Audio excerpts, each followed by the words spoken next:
Buenas a todos amigos de YouTube, es un gusto estar de vuelta con todos ustedes.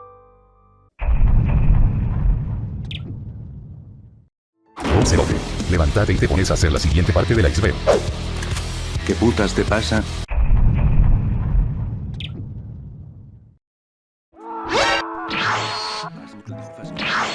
Ahora qué putas pasa.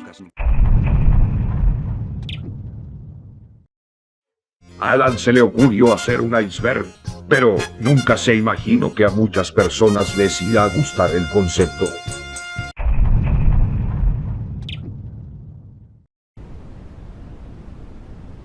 Recuérdame, ¿por qué chingados tengo que hacer la introducción así?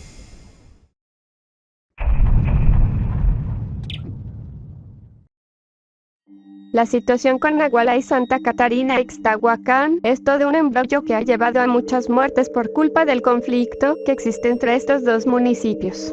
Todo esto comienza en 1565 cuando Nagualá se quería independizar de Santa Catarina Ixtlahuacán. Pasaron los años en los que aún seguía solo en palabras la idea de independizarse hasta que entre 1884 y 1886, Justo Rufino Barrios legalizó a Nagualá como un municipio separándolo así de Santa Catarina. El problema fue que Justo Rufino no había delimitado el territorio de ambos municipios, o sea que solo dijo, estos dos se me separan y listo. Creyeron que esto no les afectaría, así que solo se limitaron a vivir tranquilamente con uno que otro conflicto menor, hasta que, en 1998 el huracán Mitch llegó a Guatemala devastando todo a su paso. Esto hizo que el Insibume viera que el lugar donde se ubicaba Santa Catarina era muy inseguro para sus habitantes, lo que los llevó a reubicarlos, y, ¿a dónde los llevaron?, se preguntarán. Pues nada más ni nada menos que una parte de Nagualá. Esto no les agradó en lo absoluto a los pobladores, ya que lo vieron como si les estuvieran quitando las tierras que les habían dado tras su independización de Santa Catarina. El gobierno, para intentar calmar la situación, le dio a Nagualá la cantidad de casi 6 millones de quetzales más una compensación aparte de 18.500 quintales de maíz de primera calidad. Cuando aceptaron, las personas de Nagualá pensaron que ahora sí no habría problemas, pero eso estaba muy lejos de la verdad. Otra vez el problema de siempre vino a colación tiempo después. La falta de una delimitación exacta entre los municipios llevó a una fuerte pelea entre los pobladores de cada municipio, los cuales culpaban al otro de querer robar sus tierras, cultivar donde ellos decían que no les pertenecían, y de aprovecharse de la falta de la delimitación la cual se vive a día de hoy. Han habido muchas personas que han perdido la vida por intentar defender lo que ellos decían ser suyo, pero realmente nadie sabe con exactitud si eso era cierto. Han habido varios intentos de calmar la situación, pero estos se niegan a llegar a un acuerdo, debido a que por culpa de la mala gestión de los territorios, se han arraigado a su creencia de poseer más tierras que el otro. Como sabrán todos aquellos que vivimos en Guatemala, Belice siempre fue considerada una tierra robada por los ingleses, por lo cual ha habido muchos intentos de poder recuperarla tanto por medio del diálogo o por medios poco pacíficos. Uno de estos intentos se llevaría a cabo durante 1975, fecha en la cual, aparte de la guerra interna de Guatemala, también se viviría una tensión por una posible guerra entre Guatemala e Inglaterra. Inglaterra había mandado a varios soldados para poder proteger a Belice, mientras que Guatemala, quien contaba con el apoyo de Argentina, Brasil, Francia e Israel, ya tenían todo planeado para así poder dar el golpe y de una vez por todas poder acabar con este conflicto. Tenían armamento y soldados listos tanto por tierra, mar y aire, y parecía que lo iban a lograr, ya que tenían las de ganar si no fuera porque el 4 de febrero de 1975, justamente 2 días antes de la batalla, ocurrió el gran terremoto que dejó dañada gran parte del país. Debido a esto, es que el plan que se creía sin fallas, el cual le daría la victoria a Guatemala, fue completamente deshecho por un suceso natural, el cual hizo que todo se fuera a la basura, ya que el país le dio más prioridad a los damnificados por el terremoto. ¿Se acuerdan de la parte 3 del iceberg? Pues, retomando el tema tras varias investigaciones, la CICIG declaró que todo el acto había sido orquestado por el mismo Rodrigo Rosenberg. Las pruebas que dan son bastante consistentes y llegan a tener sentido dentro del contexto de la vida emocional de Rosenberg. el cual estaba pasando una serie de sucesos trágicos, y al parecer, el detonante para que decidiera hacer esto fue, precisamente, la muerte de Marjorie Musa, con la que tenía una especie de relación muy cercana. Aunque todo lo dicho está respaldado por múltiples pruebas, hay quienes creen que esto no es más que un intento de encubrir la verdadera razón detrás de la muerte de Rosenberg. En su video de despedida, él acusaba al gobierno de Álvaro Colón y a varios grupos influyentes de la economía de Guatemala. Por esta razón, algunos sostienen que un grupo de personas poderosas habrían tomado la decisión de silenciarlo.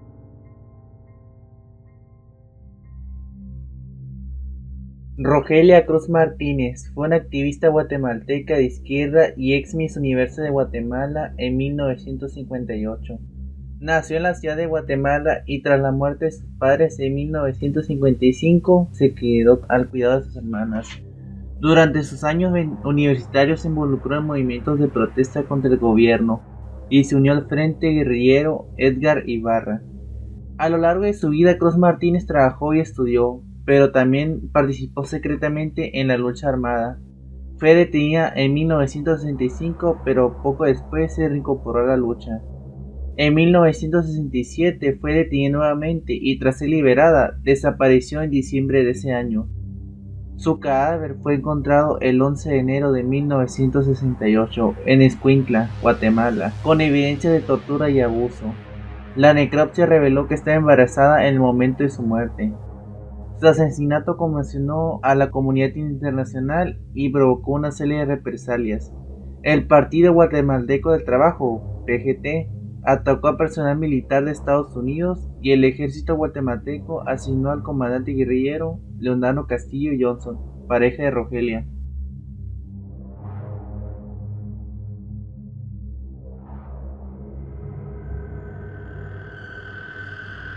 El caso de Monseñor Gerardi fue uno de los más sonados en el país, el cual, la mayoría de personas quienes vivieron en las épocas de los 90s o que hayan escuchado hablar del sabrán más o menos de lo que trata este puesto, pero, está en esta parte del iceberg no por ser poco conocido, sino, por lo estúpidamente injusto y hasta me atrevería a decir que es muy frustrante ver que pasen este tipo de cosas a personas las cuales lo único que buscan es un bien mayor pero que por culpa de unos pocos, a quienes no les convenía decidieran silenciarlas para así seguir con sus vidas como si nada. Monseñor Gerardi era un obispo de la Iglesia Católica en Guatemala el cual era un grandísimo defensor de los derechos humanos y más en aquellas épocas del conflicto armado interno. Este velaba por el cumplimiento de los derechos humanos en la población indígena, la cual estaba sufriendo por culpa del conflicto armado interno, y gracias a esto es que él logró obtener mucha información valiosa de toda esa guerra, lo que lo llevaría a iniciar su proyecto, Recuperación de la Memoria Histórica. Guatemala Nunca Más, el cual era un informe que presentaría el 24 de abril de 1998 en la Catedral Metropolitana de la ciudad de Guatemala. Dicho informe no le era del agrado de cierta parte del ejército de Guatemala, ya que, en este se evidencia muchos de los actos atroces que estos cometían a la población durante el conflicto. Al verse amenazados ante esta publicación, un pequeño grupo de estos decidieron comenzar lo que denominarían como la Operación Pájaro, el cual constaba de vigilar a Gerardi por varios días antes de su publicación para así, teniendo todo listo, encontrar un día en el cual poder acabar con su vida sin que hayan testigos y hacerlo pasar como un asesinato realizado por otra persona, o, en este caso, un animal. Así es como la madrugada del 28 de abril de 1998 se llevó a cabo el plan. En la casa parroquial de la iglesia San Sebastián en la zona 1 de la capital llegaron unos hombres, los cuales, aprovechándose de lo solitaria que estaba la noche, entraron al garaje de este lugar donde se encontraba Monseñor Gerardi para así matarlo. Ellos iban preparados ya que tras asesinarlo, colocaron papel periódico en el suelo sobre la sangre para así no dejar huellas de sus pisadas. Usaban guantes blancos para arrastrar el cadáver, modificando la escena del crimen y traían otra mudada de ropa, la cual usaron al terminar, para de último dejar una gran piedra de concreto la cual mancharon con la sangre para que pareciera que fue el arma del homicidio. Ya en el día fue encontrado el cuerpo sin vida del Monseñor Gerardi. Aquí es cuando empieza lo más estúpido del caso, ya que, como primer sospechoso del asesinato tenían a Balú, el cual no era ni más ni menos que un perro pastor alemán el cual supuestamente había asesinado a Gerardi con aquella gran piedra. Como putas un perro, que por muy fuerte que sea, pudo haber matado a piedrazos a alguien. Y eso no es todo, luego de darse cuenta de la tremenda idiotez que fue culpar a un perro, culparon a un vagabundo, el cual solía deambular por esa área, pero como ya era de esperarse, después de los análisis vieron que él tampoco pudo haber sido el culpable de dicho acto, debido a que este, aparte de ser ya de la tercera edad, sufría de osteoporosis, lo cual le impedía cargar con cosas tan pesadas como lo era aquella piedra. No fue hasta tiempo después que, gracias al testimonio de estas dos personas, el tipo que atendía la tienda que se encontraba cerca del lugar del crimen en donde los agresores fueron a beber y fumar, y Chanax, el cual era uno de los informantes de la Operación Pájaro, quien dio su declaración después de que, gracias al chino de la tienda, pudieron dar con las placas del carro donde estos se transportaban, dieron con los verdaderos asesinos. Debido a estas declaraciones es como lograron encarcelar al ex coronel Lima Estrada, Byron Lima Oliva y al especialista del ejército Obdulio Villanueva, a quienes se les sentenció a tan solo 20 años de prisión. A Lima Estrada lo dejaron salir tiempo después por buena conducta, mientras que Byron Lima Oliva lo mataron en la cárcel de Pavón de Fray Janés el 18 de julio de 2016, y Obdulio Villanueva fue decapitado en prisión.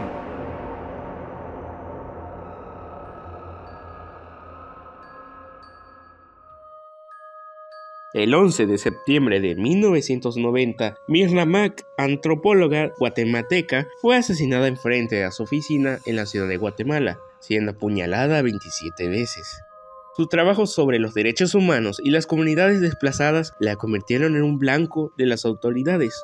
Tras años de lucha por parte de su hermana, Helen Mac, fueron condenados Noel de Jesús Beteta, sargento del ejército, como autor material del crimen, y Juan Valencia Osorio, coronel del ejército, como autor intelectual del asesinato. Este caso se convirtió en un símbolo de la lucha contra la impunidad en Guatemala. A lo largo de los años 90, Guatemala vivió una creciente tensión social. Aunque el conflicto armado interno estaba en su fase final, el país aún lidiaba con los efectos de décadas de represión, pobreza extrema y desigualdad.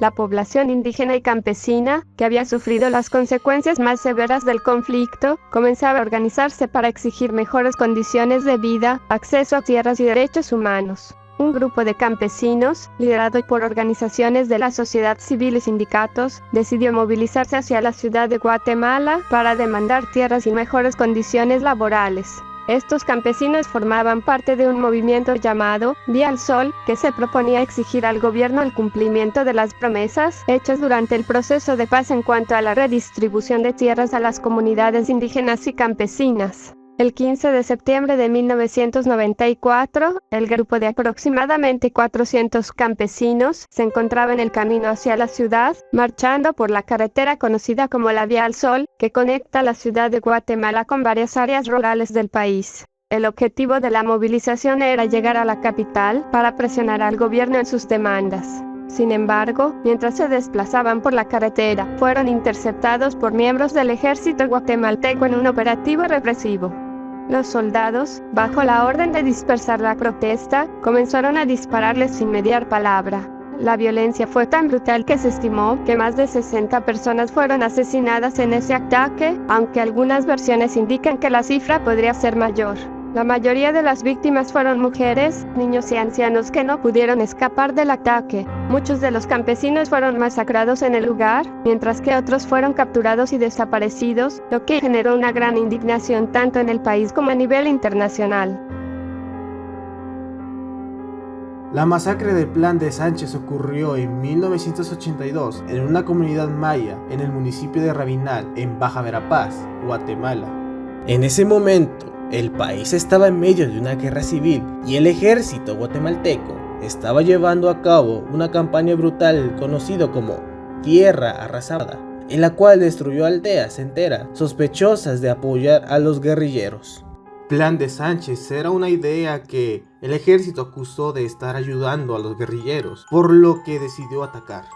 El 18 de mayo de 1982, las fuerzas militares llegaron a la comunidad, rodearon la aldea y comenzaron a asesinar a los habitantes. Más de 200 personas fueron asesinadas, entre ellas mujeres, niños y ancianos. Los soldados mataron a los hombres, y a las mujeres y niños los agredieron sexualmente, torturaron y luego los mataron. Muchos de los cuerpos fueron quemados en una fogueta masiva, mientras otros fueron enterrados en fosas comunes. Fue una masacre brutal y la violencia fue tan extrema que las víctimas fueron prácticamente eliminadas de manera sistemática. El ejército intentó cubrir lo que sucedió y primero dijo que la comunidad había sido atacada por guerrilleros. Pero los sobrevivientes y algunas organizaciones de derechos humanos empezaron a hablar de lo ocurrido y se descubrió que el ataque había sido realizado por la fuerza del ejército. Sin embargo, las autoridades guatemaltecas no hicieron mucho para investigar ni castigar a los responsables. Durante muchos años, el caso fue olvidado o minimizado. Durante el conflicto armado interno que se libró entre 1960 y 1996, el ejército de Guatemala implementó tácticas extremadamente violentas en contra de las comunidades indígenas y los pueblos rurales, quienes eran considerados sospechosos de apoyar a los guerrilleros.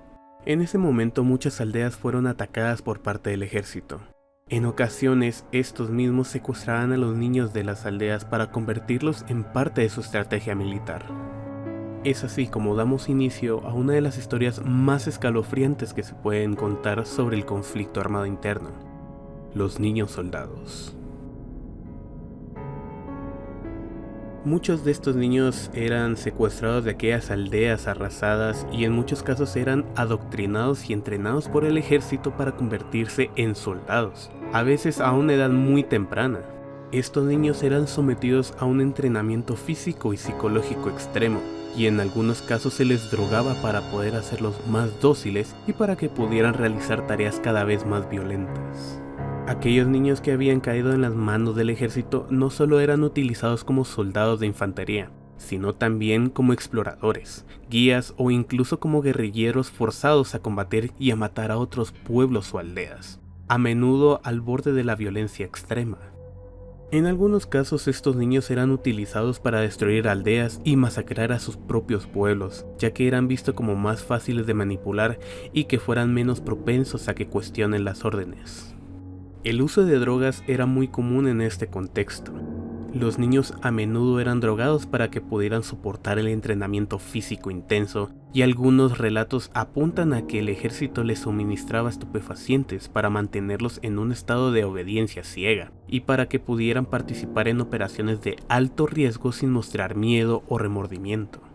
Además de ser adoctrinados y entrenados como soldados, estos niños también eran víctimas de un lavado de cerebro ideológico. El ejército, bajo la administración de figuras como Efraín Ríos Montt, creían que debían eliminar la amenaza comunista a toda costa, y los niños fueron vistos como instrumentos útiles para alcanzar este objetivo. Se les enseñaba a despreciar a sus propias comunidades y a ver a los guerrilleros y personas que apoyaban a la causa como enemigos del Estado. Este proceso de adoctrinamiento incluía no solo entrenamiento físico, sino también la destrucción de cualquier vínculo familiar o cultural que pudieran tener.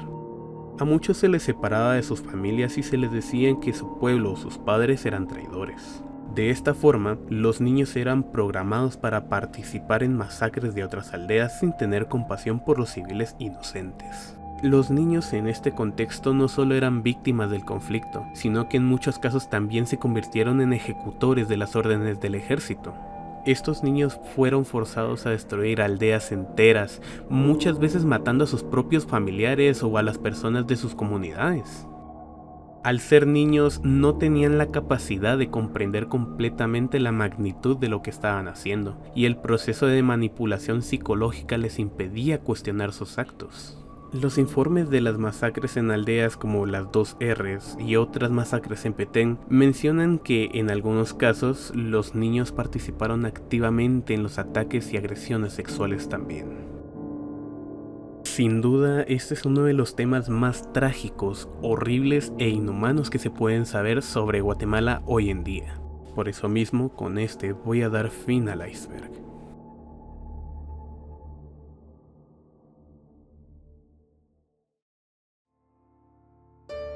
Bueno, espero que les haya gustado el video y las partes anteriores del iceberg. Antes que nada debo agradecerles a todas las personas que me apoyaron con sus voces, de los cuales tienen el link a sus canales en la descripción. Ya está causa, ya quiero ser libre, sáquenme del sótano. Usted cállese. También quiero agradecerles a cada uno de ustedes quienes se suscribieron al canal, realmente me sorprendió pasar de 150 subs a estos casi 800. Nunca me esperé ver a tanta gente interesada en mis vídeos, los cuales hago solo para divertirme. Aprecio muchísimo sus comentarios de apoyo, como también los chistosos que me sacan una buena risa cuando los leo. Por último, quisiera aprovechar este momento para hacerle una pregunta a cada uno de ustedes que se quedó al final del video. ¿Les gustaría que suba vídeos más seguido? Háganme saber su respuesta en los comentarios y así tal vez consideraría traer más vídeos a mi canal de forma más regular. Sin nada más que agregar, mi nombre es Alan, y todos aquí en Terroriplay les decimos: hasta la próxima, mis patojos.